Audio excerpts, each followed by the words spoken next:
कैसे हो फ्रेंड्स। कक्षा 10 हिंदी माध्यम सामाजिक विज्ञान नया पाठ शुरू कर रहे हैं 20वां। भारत की सामाजिक समस्याएं और चुनौतियां। भारत एक विशाल जनसंख्या वाला और विश्व का सबसे बड़ा लोकतांत्रिक देश है। लोकतांत्रिक का अर्थ होता है कि लोगों के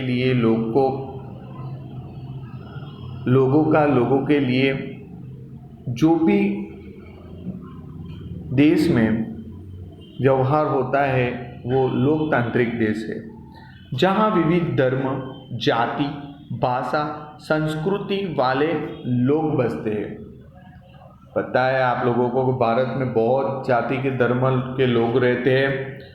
भारत की सांस्कृतिक समन्वयकारी और सर्वधर्म समभाव वाली विशेषता रखती है। भारत में ऐसा कोई भी एक धर्म के लिए कुछ प्राधान्य नहीं दिया है, सभी धर्म समान है ऐसा बताया गया है।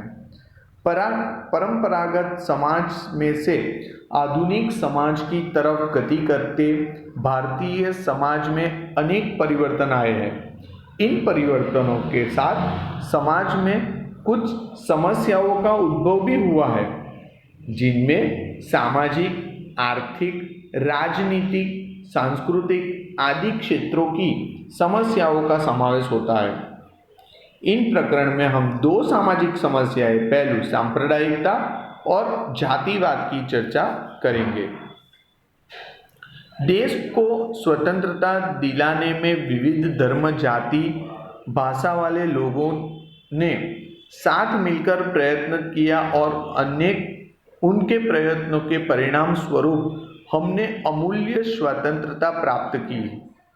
स्वतंत्रता आंदोलन के दरमियान पाया जाने वाला समभाव, एकता, सहिष्णुता आदि में स्वतंत्रता के बाद बाधा आई हो ऐसा लगता है। जातिगत झगड़े, सांप्रदायिक संघर्ष, प्रादेशिक हिंसा आदि देश में शांति और विकास के लिए बाधक नकारात्मक कारण है, जिसके कारण देश के लिए सामाजिक सद्भाव, असांप्रदायिकता, लोकतांत्रिक मूल्य, राष्ट्रीय एकता के सामने गंभीर चुनौती उत्पन्न होती है।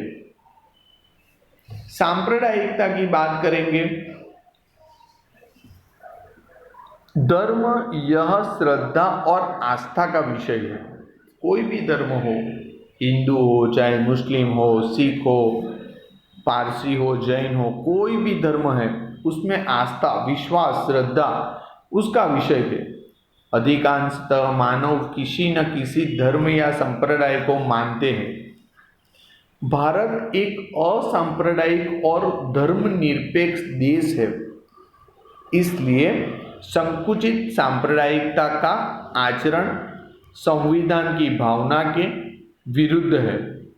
जब कोई धार्मिक समूह या समुदाय किसी कारण दूसरे धर्म या संप्रदाय का विरोध करता है, तब सांप्रदायिक तनाव उत्पन्न होता है।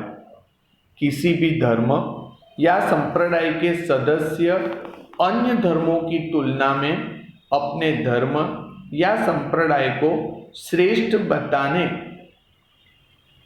का प्रयास करें और अपने धार्मिक हितों को अधिक महत्व देते हैं, तब वे प्रत्येक नागरिक को व्यक्तिगत रूप से नहीं परंतु सांप्रदायिक रूप से देखते हैं और ऐसी विचारधारा समाज का विभाजन की तरफ ले जाती है।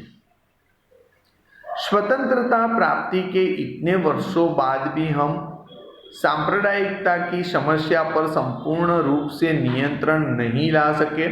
संकुचित सांप्रदायिकता कई तरह से नुकसानदायक है। उसमें देश में सामाजिक तनाव उत्पन्न होता है।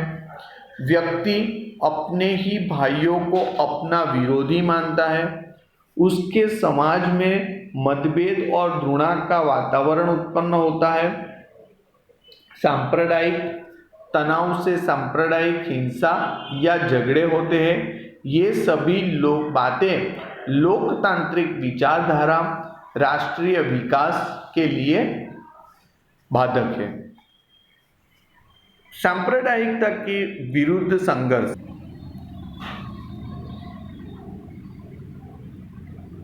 सांप्रदायिक विचार आधारित राजनीतिक दलों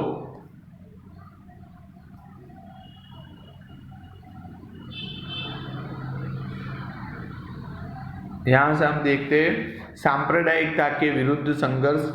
हम सब जानते हैं कि सांप्रदायिकता व्यक्ति, समाज और देश के विकास में अवरोध है। आप जानते हो कि सांप्रदायिक व्यक्ति है, समाज है, देश है, ऐसा कुछ भी व्यवहार होता है तो वो हमारे देश में अवरोध है, मतलब हमारे देश की प्रगति होने में रुकावट डालता है। सांप्रदायिकता को दूर करने के लिए कुछ उपाय अमल में लेने चाहिए। पहली बात है सर्वधर्म। सर्वप्रथम नागरिक और सरकार को सांप्रदायिक तत्वों का शक्तिपूर्वक सामना करना पड़ेगा और उसे दूर करने के लिए प्रयत्न करने पड़ेंगे।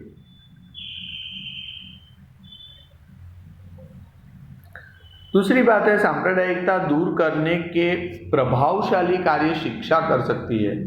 लोगों को पढ़ाओ। हमारे शिक्षण और पाठ्यक्रमों में सभी धर्मों की अच्छी बातों का समावेश करना चाहिए तथा विद्यालयों में आयोजित होने वाले सर्वधर्म सभाएं, सामाजिक उत्सव आदि प्रवृत्तियों से सभी धर्मों के प्रति बालकों में आदर भाव विकसित होता है। सांप्रदायिक विचार आधारित राजनीतिक दलों का मान्यता नहीं देनी चाहिए।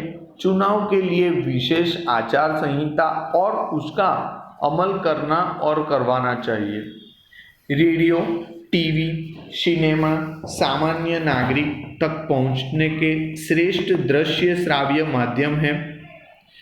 उन्हें सर्वधर्म समभाव सहिष्णुता का प्रचार करना चाहिए।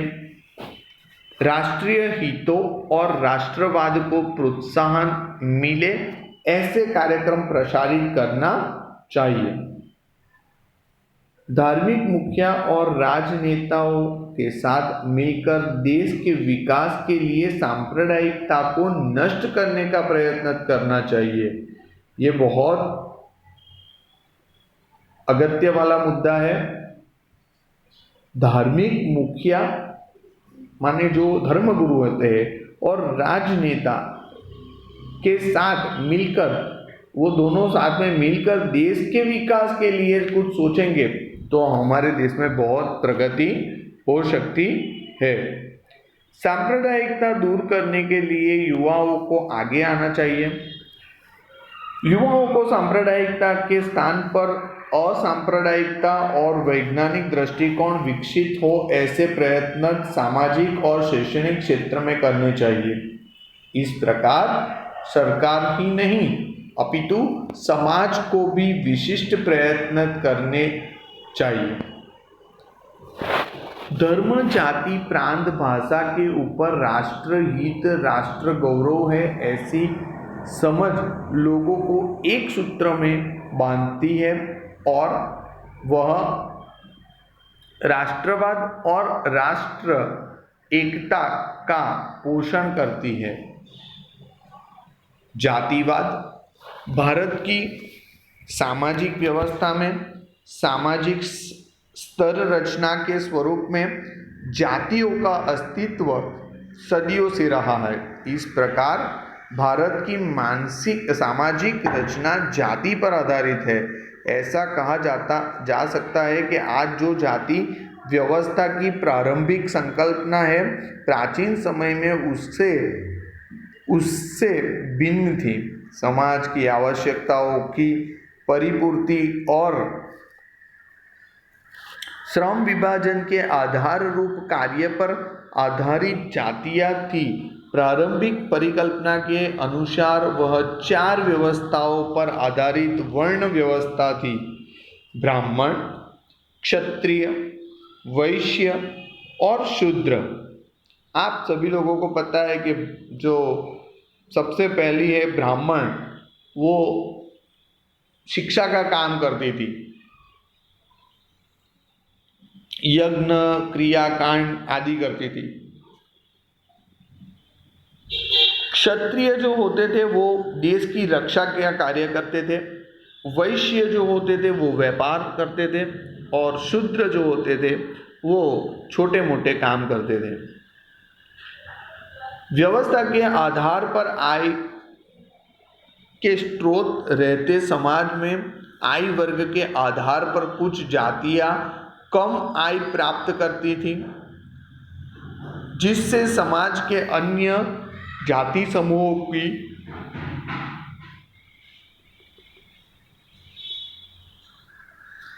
तुलना में आर्थिक स्थिति में कमजोर थी। भारत में अंग्रेजों के शासक और काल से पहले के समय में कुछ जातियों अन्य समूहों से दूर आसानी से पहुंचा न जा सके, ऐसे दुर्गम जंगलों और पहाड़ी क्षेत्रों में अलग निवास करती थी। इन जातियों का सामाजिक जीवन और सांस्कृतिक जीवन अन्य प्रजा समूह के से अलग था। उनकी अपनी महत्वपूर्ण संस्कृति बोली थी। उन जातियों के लोग भी पीढ़ी दर पीढ़ी अलग निवास, एकाकी जीवन आदि के कारण विकास नहीं कर सकते थे।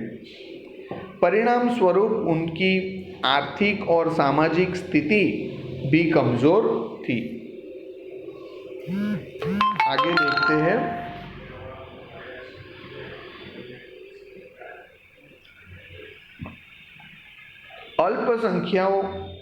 संख्यकों, कमजोर वर्ग और पिछड़े वर्गों के हितों के रक्षण के लिए संवैधानिक प्रावधान। भारत के संविधान में संख्यकों, कमजोर वर्गों और पिछड़े वर्गों के रक्षण, कल्याण और विकास के लिए कुछ संवैधानिक प्रावधान किए गए हैं। ये संवैधानिक प्रावधान उनके हितों की रक्षा, सामाजिक असमानता का निवारण तथा अनेक कल्याण और विकास को सुनिश्चित करते हैं। भारत का संविधान भारत के सभी नागरिकों को समान रूप से सामाजिक, आर्थिक और राजनैतिक न्याय प्रदान करता है। भारत के संविधान में बताए अनुसार जाति, समूह, धर्म, भाषा, लिंग के आधार पर किसी प्रकार का भेदभाव नहीं रखा जाएगा। प्रत्येक व्यक्ति को समान अवसर और समान दर्जा प्राप्त हो, इसका भी संविधान में उल्लेख है। आगे, इसके उपरांत राज्यों को ऐसा भी अधिकार दिया गया है कि उसे कल्याणकारी राज्य का दायित्व निभाने तथा कमजोर और पिछड़े वर्गों की रक्षा करने हेतु कुछ मूलभूत अधिकारों पर भी संविधान में रहकर योग्य प्रतिबंध लगा सकता है। धार्मिक स्वतंत्रता का अधिकार किसी भी धर्म का पालन करने की स्वतंत्रता देता है। लघुमतियों, कमजोर वर्गों और पिछड़े वर्गों को संवैधानिक अधिकार दिए जाने का मुख्य उद्देश्य यह है कि उन्हें राष्ट्र में समान अवसर, न्याय और स्थान देना। राष्ट्रीय पंचवर्षीय योजना में भी इन सभी वर्गों के लिए विशेष ध्यान रखा गया है। अल्पसंख्यक से हम दूसरे वीडियो में देखेंगे। तब तक के लिए मैं आपसे रजा लेता हूँ। Thank you.